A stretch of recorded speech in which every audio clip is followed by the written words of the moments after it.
Hi guys, this is Andrea Schindel talking about parenting tonight. And instead of continuing on the discussion about bad therapy, I decided that after this week with work, coming off of the stress of the holidays with our children, and taking care of our family, I decided that we would talk about self-care, which is why I have a mask on.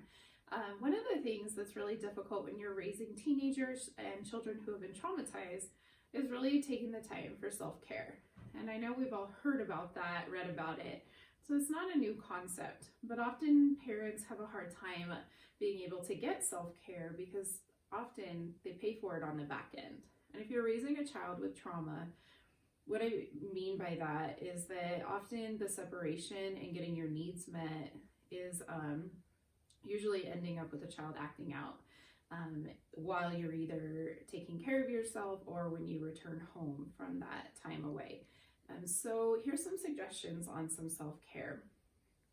I really encourage you to bring family members and close friends into the counseling room with you, not with your child present, mainly just because it gives the counselor and the family members open time to ask questions about the child's behaviors, why they present differently in certain areas versus at home with the parents, and how to intervene if a child's behavior becomes out of control or if it becomes confusing to a family member or friend. So I encourage you to do that.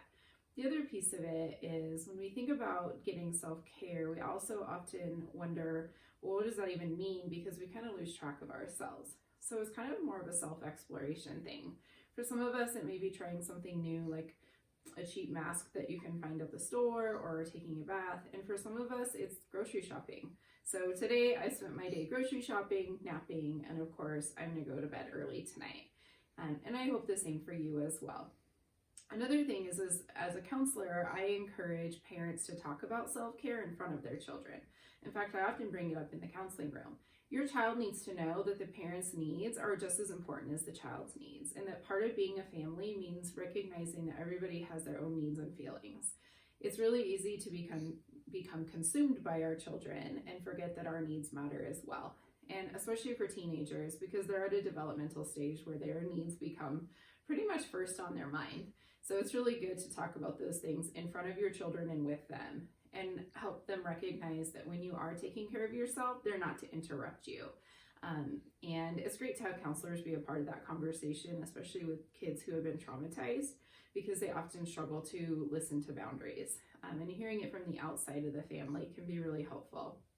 So I hope this has been helpful for you. I'm going to go get some rest, and I hope the same for you. Good night.